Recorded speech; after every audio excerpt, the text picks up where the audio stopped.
élargir le débat et parler non pas tellement de l'Iran seul, mais de ce qu'on pourrait appeler en termes de mouvements sociaux, le mouvement de ce qu'on appelle le mouvement vert, le Green Movement, mais qui n'a rien d'écologique, vous le savez, le mouvement vert en Iran de 2009, le juin-juillet 2009, vert étant un peu les couleurs de l'islam, mais aussi des aléas de la désignation de ceux qui ont suivi un débat télévisé sur lequel je ne vais pas m'étendre. Donc, comparer ce mouvement à ce qu'on pourrait appeler les révolutions arabes. D'autant plus que je me suis passionné pour ces révolutions arabes. J'ai publié l'année dernière un livre aux États-Unis, en Angleterre, sur ce thème, et je continue à travailler dessus. Je crois qu'il faut passer outre les spécificités nationales, même si elles sont importantes, et penser en termes de, par exemple, mouvements sociaux. Il se trouve que le mouvement vert a été, sur plusieurs plans, précurseur de ce qu'on pourrait appeler les révolutions arabes. Et donc, vous voyez, ça dépasse la dichotomie arabe-ajam, ça dépasse la dichotomie iranien-arabe. Enfin, bon, il faut vraiment essayer de réfléchir un peu dans des termes différents, d'anciens termes qui sont, par essence, d'abord réducteurs et en second lieu, générateurs de conflits qui n'ont pas lieu d'être. Entre arabes, iraniens, différents groupes musulmans, laïcs, etc. Bon, je reviendrai dessus. D'autre part, je veux, dans cette comparaison, me focaliser sur une catégorie et montrer en quoi cette catégorie a subi une mutation profonde du fait de ces mouvements, à savoir les intellectuels. En un sens, si vous voulez, le monde musulman, arabe et iranien, entre autres, a été quand même marqué par ce qu'on pourrait appeler l'avènement, à partir de la fin du XIXe siècle, de ce qu'on pourrait appeler les grands intellectuels d'avant-garde. Le modèle français a eu une prégnance énorme sur, si vous voulez, ce type d'intellectuel, que ce soit dans le monde arabe, que ce soit en Iran.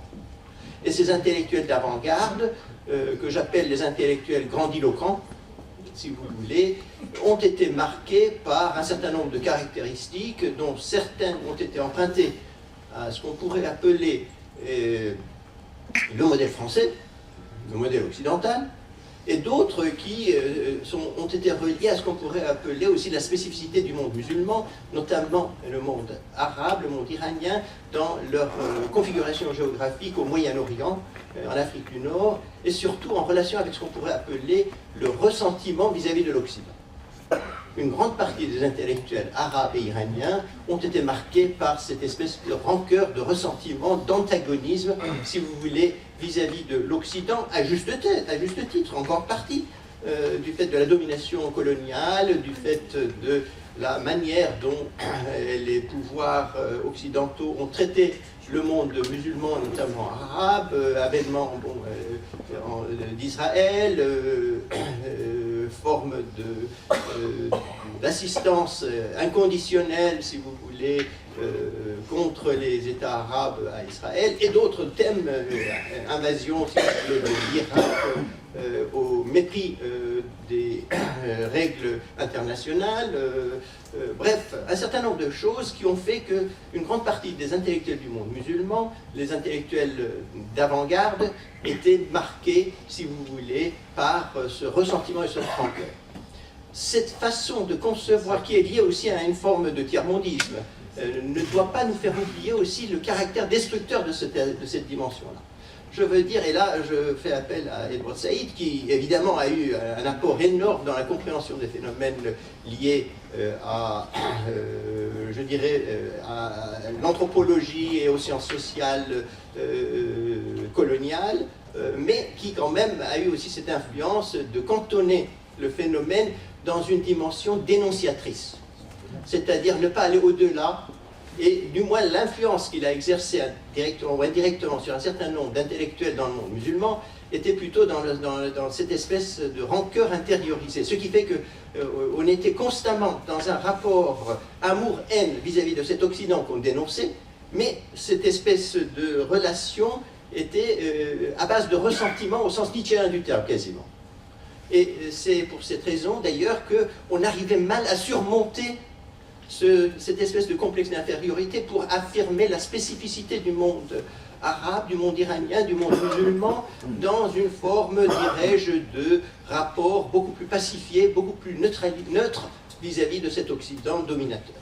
Alors, ces mouvements, je ne vais pas m'étendre sur ces intellectuels d'avant-garde avec leur spécificité. D'ailleurs, il y a eu deux divisions. Il y a eu une division majeure, si vous voulez, dans le sens du courant marxiste et gauchiste d'un côté, et puis le courant islamiste. Les deux ont partagé ce trait-là, le trait tiers-mondiste exacerbé dans un rapport, si vous voulez, de ressentiment dans une subjectivité qui était assiégée, dans une subjectivité qui était intérieurement assiégée, donc intérieurement dominée par ceux que l'on dénonçait. Alors, le mouvement vert en Iran, avec les révolutions arabes, et c'est une des thèses que je soutiens, d'ailleurs j'ai soutenu dans ce livre, en long et en large, et que je vous soumets pour un regard critique, remettent en cause ce statut-là. D'abord, les grands intellectuels arabes, dans leur écrasante majorité, n'ont pas soutenu la révolution arabe au début, et même quelquefois l'ont dénoncée. Il y a eu quelques intellectuels qui l'ont faite, mais dans l'ensemble, je veux dire, il y a une incompréhension. Incompréhension parce que ces mouvements, si vous voulez, étaient des mouvements qui étaient, comme disent les anglo-saxons, leaderless. Et ils se sont répandus, si vous voulez, sous une forme qui n'était pas la forme classique des révolutions. D'autre part, ces mouvements ont été marqués par ce qu'on pourrait appeler le caractère extrêmement effacé des acteurs principaux de ces mouvements. Ils ne voulaient pas accaparer le champ politique. D'ailleurs, c'est aussi l'un des éléments de leur fragilité future. Mais disons que c'était un rapport qui était totalement différent du rapport des intellectuels arabes ou des intellectuels révolutionnaires, si vous voulez, dans le monde. Ces caractéristiques que je développe et que j'aurai vraisemblablement pas le temps de développer dans cet exposé, sont absentes chez ceux que j'appelle moi les intellectuels intermédiaires. Ce nouveau type d'intellectuel qui émerge, si vous voulez, que j'appelle intellectuel intermédiaire, est d'abord marqué par ce qu'on pourrait appeler la diversification du champ de son intelligence. Il fait appel à la pensée, il fait appel à l'éthique, il fait appel aux droits de l'homme. D'ailleurs, la notion de droit de l'homme devient une des notions centrales dans ces mouvements, avec une sorte d'effacement, du moins dans un premier temps, de ce qu'on pourrait appeler les idéologies explicites. Il n'y a pas d'idéologie fondamentalement construite, comme il y a eu par exemple dans la révolution islamique en Iran, avec Shariati, avec Khomeini, ou bien dans les phénomènes de nationalisme arabe du temps nassérien, où il y avait quand même un noyau dur de nations qui se construisaient, ou dans les mouvements islamistes dans le monde musulman, où il y a eu un noyau dur de ce qu'on pourrait appeler la référence à la Oumma, une sorte d'Oumma imaginaire qui justifiait le sacrifice de l'individu en tant que martyr dans une forme de djihad généralisé. Alors, ces phénomènes-là n'existent pas. Et c'est ça qui fait que d'ailleurs les bons nombres d'intellectuels d'avant-garde arabes, et même quelquefois du monde musulman, et quelquefois même de la diaspora, par exemple quelqu'un comme Tariq Ramadan qui a fait un livre que je trouve totalement contestable sur ces révolutions, pensant que c'était vraiment une sorte de complot occidental visant à renouveler l'hégémonie à partir de ces mouvements. Bref, ces mouvements n'obéissent pas à une logique, si vous voulez, qui était la logique classique des révolutions dans le monde musulman, dans le monde arabe, dans le monde iranien, et c'est en cela qu'ils ont été à l'origine du désarroi de ce qu'on pourrait appeler les grands intellectuels arabes dans leur écrasante majorité. Il y a eu quelques-uns qui ont essayé de comprendre, mais dans l'ensemble, la catégorie qui émerge et que j'appelle intellectuel intermédiaire, qu'on trouve en Iran et qu'on trouve aussi et surtout dans le monde arabe, est marquée par le fait de ce qu'on pourrait appeler d'abord la modestie. Ils ne cherchent pas à imposer un point de vue d'avant-garde à la société, parce que ces intellectuels d'avant-garde, si vous voulez, un peu selon le modèle français, se sentaient et se sentent quelquefois comme étant des prophètes dans des sociétés sécularisées ou en voie de sécularisation. C'était des prophètes, il y a une dimension prophétique, et bien dans les intellectuels intermédiaires, ces dimensions prophétiques n'existent pas. Heureusement.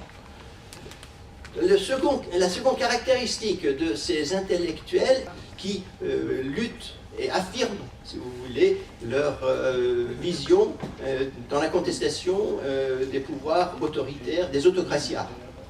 Et ces nouveaux types d'intellectuels, on les voit aussi, par exemple, chez les médecins. En Syrie, au début, vraiment, il y a des groupes de médecins, des groupes d'infirmières en Libye, pour ne citer que les pays les plus marginaux, je veux dire, et où ces mouvements ont été plus faibles. Donc, éclatement du registre de l'intellectuel d'avant-garde, diversification du champ de l'intelligence, affirmation d'un nouveau type d'acteur qui donne à voir sa modestie et en même temps qui devient un peu l'intermédiaire, c'est pour ça que je l'appelle l'intellectuel intermédiaire, entre le mouvement social, le mouvement de démocratisation qui se met en branle et la société civile dans ses différentes parties. Là, en Iran, c'est très clair, le mouvement vert est marqué par l'absence quasi totale de ce qu'on pourrait appeler les intellectuels réformistes. Les intellectuels réformistes en Iran ont joué un rôle fondamental dans le fait de démolir, si vous voulez, la légitimité de Velayat al-Fari, la légitimité du gouvernement du jurisconsulte islamique sur lequel est fondé le pouvoir actuel, qui est donc le livre, Velayat al-Fari étant un livre écrit par l'ayatollah Khomeini en Irak, quand il était en exil en Irak, et qui est devenu en quelque sorte le fondement, le pilier et la voûte de clé de la constitution, si vous voulez, de la République islamique qui l'a constituée en pouvoir théocratique. Alors, précisément, les intellectuels réformistes ont détruit ce pilier en montrant ses failles, en montrant qu'il était fondé sur des hadiths qui étaient vaïfs, qui étaient faibles, et non pas des hadiths fortes, sahih, et comment tout cela, si vous voulez, s'est créé en relation avec un nouveau type de phénomène qui a abouti au printemps vert. Au mouvement vert. Il est toujours vert le printemps. Oui. Enfin, dans les zones désertiques, il est un peu moins vert, mais peu importe. Alors, tout le problème est que ces intellectuels réformistes qui ont joué donc un rôle fondamental dans l'ouverture culturelle de la société iranienne et dans la remise en cause de la théocratie islamique, eh bien, ont été quasiment absents dans le mouvement vert. Il n'y a pas eu de slogan religieux, de même que dans le printemps arabe, dans les révolutions arabes. Il n'y a pas eu de référent religieux à proprement parler. Cela ne veut pas dire que c'était des mouvements laïques au sens français du terme, non. Précisément, ce sont des mouvements où ces nouveaux types d'intellectuels s'affirment dans un rapport renouvelé avec le religieux.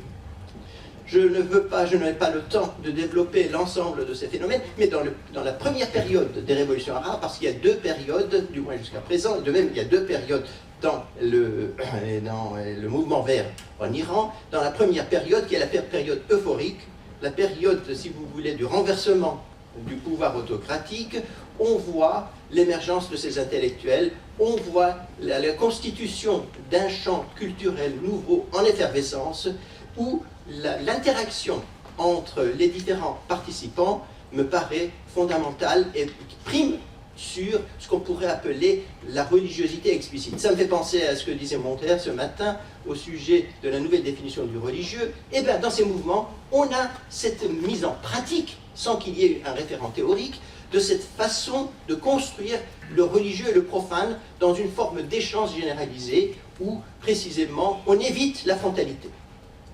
Et c'est ça qui est l'une des caractéristiques, qui deviendra par la suite une faiblesse.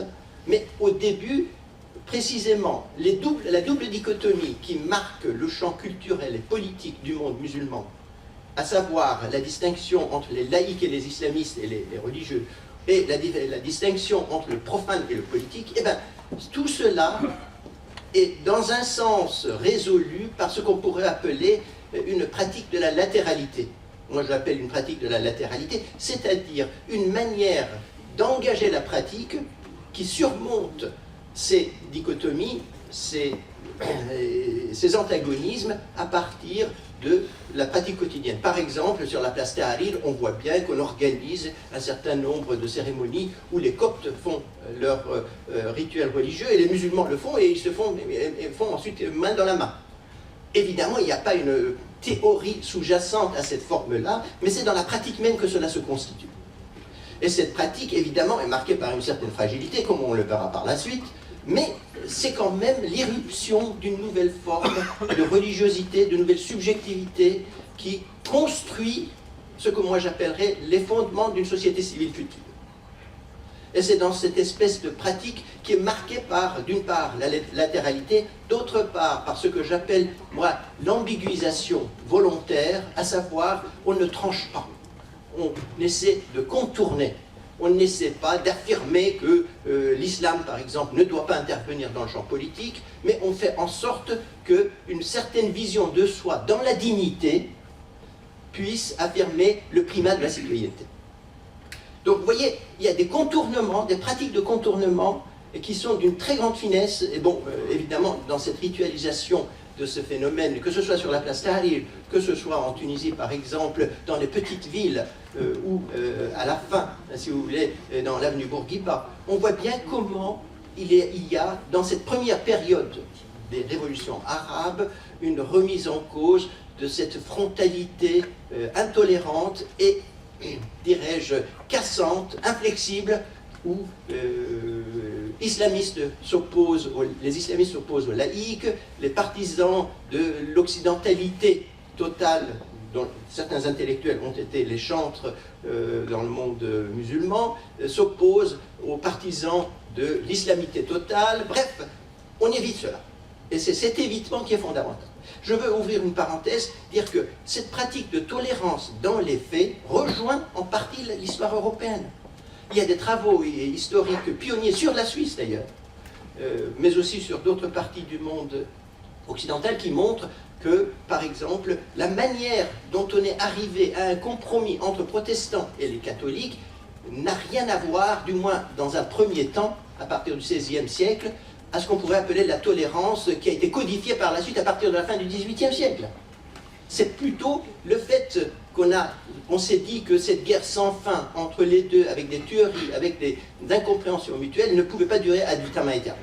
Et donc on en est arrivé à des formes de compromis avant même que la théorie de la tolérance, si vous voulez, soit mise en branle par les penseurs occidentaux, Hume, etc., Voltaire, et bien sûr d'autres. Luther n'était pas quelqu'un de très tolérant.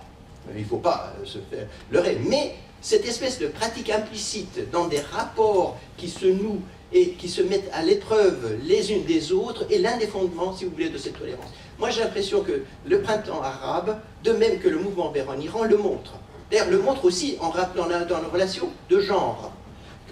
Ceux qui ont assisté vraiment au printemps arabe dans les premiers mois, et au mouvement vert, moi j'y étais, vraiment, voient bien comment les filles et les garçons, les femmes et les hommes, finalement contribuent dans une égalité, si vous voulez, implicite, qui a du mal encore à s'exprimer explicitement sur tous les plans, dans cet activisme où s'affirme la citoyenneté contre, si vous voulez, une vision rigide en termes de genre ou une vision inflexible en termes de sacré et de profane. Et là, par exemple, dans le mouvement vert en Iran, moi j'ai assisté vraiment comment les filles et les garçons ont fait des manifestations dans la rue, restaient jusqu'à 3 h du matin pour affirmer cette citoyenneté, si vous voulez, qu'elles appelaient de leur vœu. De même, dans le printemps arabe, on a vu sur la place Tahrir les femmes qui restaient tard dans la nuit et quelquefois jusqu'au matin et qui n'ont jamais été harcelées au niveau de la place Tahrir. Dehors, il y avait l'armée, il y avait aussi les Baltadjia, il y avait aussi d'autres groupes qui les agressaient, mais au sein de la place Tahrir, dans les mouvements, ils ont été totalement, si vous voulez, à l'abri de toute forme de harcèlement sexuel. Alors, donc, idée que le printemps arabe, dans un premier temps, les premiers mois, si vous voulez, c'est l'effervescence d'une nouvelle forme de subjectivité qui est prémonitrice de ce qu'on pourrait appeler une citoyenneté dans la dignité. Et ça se trouve exactement en Iran. La notion de karama en arabe se trouve karamat, le même mot arabe, en persan. D'ailleurs, la notion de karama peut se réclamer d'une dimension occidentale, évidemment, la dignité du citoyen, mais aussi d'une dimension islamique. Dans le Coran, on sait très bien qu'on peut interpréter un certain nombre de versets à partir de cette vision-là. D'ailleurs, Dieu qui crée la dignité de l'homme comme Khalifatullah, comme représentant de Dieu sur terre, et un certain nombre de versets qui vont vraiment dans ce sens. Donc, cette notion de dignité est une façon de mettre en application, mettre en branle une nouvelle forme de citoyenneté dans une subjectivation effervescente. Et c'est fondamental. Il ne faut pas croire que parce que c'est de la subjectivation, parce que c'est dans une sorte d'effervescence, que ça ne revêt aucune signification. Évidemment, quand il y a un refroidissement, on voit bien l'émergence de deux nouveaux types d'acteurs qui contredisent les premiers, qui étaient des netizens. C'était des citoyens aussi en relation avec ça, mais aussi des diplômés chômeurs en Tunisie, des personnes qui relevaient, si vous voulez, des syndicats UGTT, qui n'a pas eu...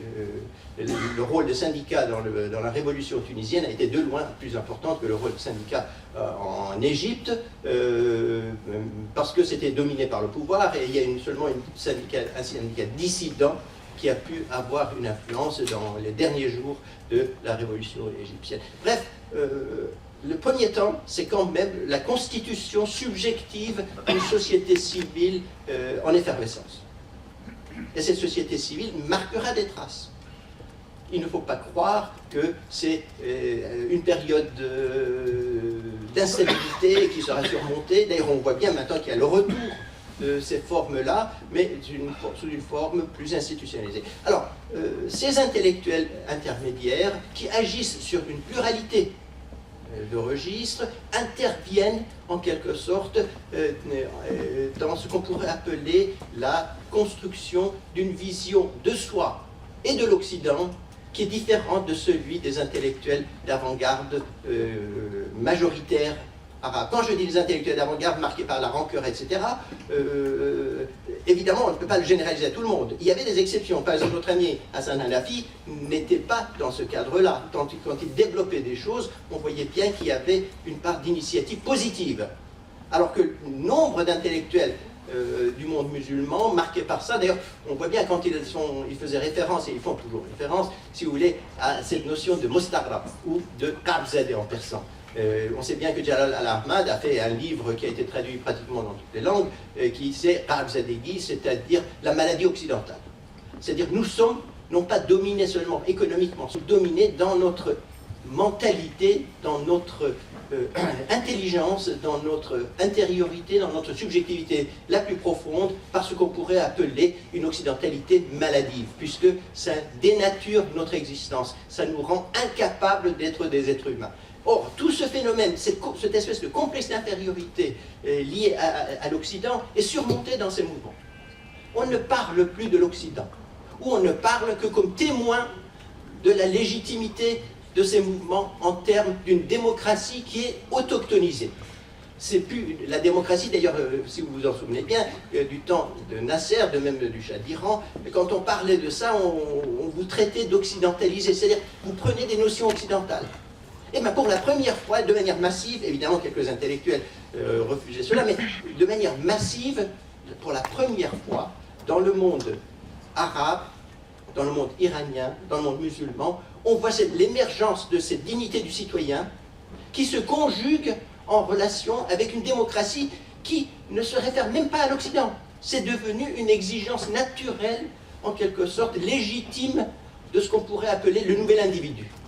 On assiste à un nouveau type de ce que j'appelle, moi, dans un jargon un peu pédant, principium individuationis, un principe d'individuation, où cette notion de démocratie est devenue purement et simplement la spontanéité d'une subjectivité en acte. Et donc pas la référence à l'Occident, la référence à d'autres mondes, mais plutôt une façon de s'affirmer dans la spontanéité d'une intelligence en œuvre et qui n'est pas dominée par la rancœur, par le ressentiment, par le rejet de l'autre avant de s'affirmer soi-même. Donc, cette première période est fondamentale dans l'émergence de ces individus, dans l'émergence de ces intellectuels intermédiaires. Évidemment, ce sont ces intellectuels intermédiaires, en Iran comme dans le monde arabe, et là aussi on rejoint cette transversalité qui me paraît quand même fondamentale dans la description de ces phénomènes sociaux, eh bien, ils sont fragiles. Ils n'ont pas d'institution, ils n'ont pas d'organisation. Et même quelquefois, dans leur mode d'action, ils refusent toute forme d'organisation à partir de cette crainte qu'ils ont, si vous voulez, de devenir un peu comme les autres. D'ailleurs, on le voit, ce phénomène-là, on le voit aussi quelquefois dans le mouvement altermondialiste. Je veux dire, ce type d'acteur qui refuse ou qui a peur de se constituer au sein d'une organisation, eh bien, dans le mouvement altermondialiste aussi, on a des cas de cette nature. Et ce refus, évidemment, pose problème, parce qu'une fois que les révolutions sont faites, une fois que le champ politique est débarrassé des autocrates, il faudra reconstituer le politique. On ne peut pas éviter cela. Or, ces intellectuels intermédiaires, cette nouvelle subjectivité est malheureusement démunie face à cette nouvelle réalité. On voit bien l'émergence, évidemment, en Tunisie, on voit Ennahda, les partisans, enfin, ceux qui étaient en exil, ceux qui étaient en prison, etc., sortent avec cette légitimité liée à leur prison et à leur passé et à la constitution, si vous voulez, de cette organisation qui a préexisté à la Révolution. De même en Égypte, encore plus, avec le frère musulman, dont, vous savez bien, la constitution remonte à 1928. Donc, cette espèce de passé fondamental, eh ben, dans des élections qui, pour la première fois, quand même, sont beaucoup plus libres que par le passé, eh ben, ils obtiennent la majorité. Mais il ne faut pas croire qu'une fois le pouvoir obtenu par eux, et donc la volonté, en un sens, de restructurer le champ politique à partir de ce qu'on pourrait appeler leur propre prémisse, et que cela, il ne faut pas croire que cela pourra se faire sans anicroche. Eh bien, les nouveaux types d'intellectuels, les nouveaux types je veux dire, de penseurs, entre guillemets, eh bien, petit à petit, arrivent à se constituer en groupe. Et c'est là où on voit bien qu'il y a l'irréversibilité. On ne reviendra plus à ce qu'on pourrait appeler ces formes autocratiques, que ce soit en Tunisie, que ce soit en Égypte. Je prends les cas égyptiens et tunisiens parce que ces deux cas, c'est quand même les deux cas paradigmatiques par rapport auxquels se mesureront les autres, dans leur échec comme dans leur semi-succès. Évidemment, on peut parler de Yémen, avec tous les problèmes que pose le tribalisme en désarroi, avec la domination de l'Arabie Saoudite. On peut parler de la Syrie, avec cette espèce de massacre innommable et inqualifiable de la population par un régime qui est sanguinaire. On peut parler aussi de ce qu'on pourrait appeler l'absence de mouvement dans le monde, dans la partie pétrolière du monde arabe, mis à part la Libye où il y a eu comme une intervention occidentale, par exemple en Algérie, où le mouvement a été d'une timidité extrême pour des raisons qu'on peut expliquer à partir de la situation rentière du pétrole, mais aussi du traumatisme de la guerre civile dans les années 90, mais aussi du fait de la dynamique des mouvements locaux qui parviennent. Il y a plusieurs centaines de mouvements locaux, si vous voulez, qui en Algérie fleurissent et qui obtiennent gain de cause sur ce plan, je dis régionalement, localement, quelquefois même dans les quartiers. Bref, il y a tous ces problèmes-là. Mais le caractère fondamental de ce qu'on pourrait appeler ces nouveaux types de mouvements, dont le noyau dur est constitué d'abord par le mouvement vert, mais qui échoue sur le plan politique, sur le plan culturel, il réussit, parce que ça délégitime totalement le pouvoir actuel. En Iran, actuellement, sur le plan culturel, si vous voulez, il y a l'hégémonie, le primat de cette vision, si vous voulez, de la nouvelle citoyenneté. Sur le plan politique, évidemment, c'est les islamistes, il y a la rente, mais il y a aussi le fait que les dirigeants du mouvement étaient issus du sein du pouvoir, et donc ils n'ont pas remis en cause le pouvoir. Quand les jeunes criaient « à bas le dictateur » la nuit sur les toits, ils l'ont réprimé, ils ont dit non. Et donc le mouvement a été progressivement marginalisé. Mais je suis persuadé comme sociologue que les choses n'en resteront pas là et que dans un avenir pas très éloigné, on verra bien l'émergence de nouveaux types de mouvements en Iran. Et dans le monde arabe aussi, on voit bien ce type de mouvement montre l'irréversibilité de ces sociétés. Pour la première fois, ces sociétés s'affirment comme sociétés civiles. Pour la première fois, de manière massive, c'est par le biais de ces intellectuels, si vous voulez, qui émergent dans l'espace public, il y a la constitution d'un espace public digne de ce nom.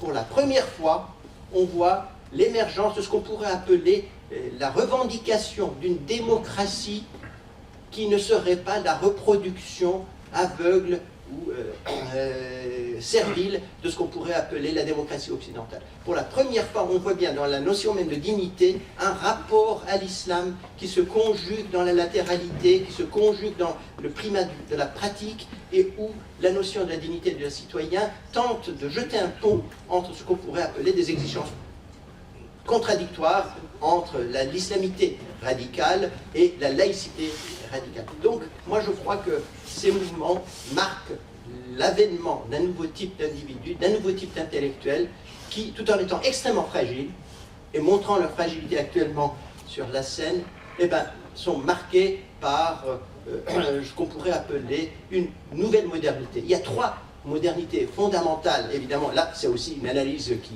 est réductionniste, mais comme toute analyse, il y a trois modernités dans le monde musulman, en particulier dans le monde arabe et iranien, et là vraiment ils se rejoignent.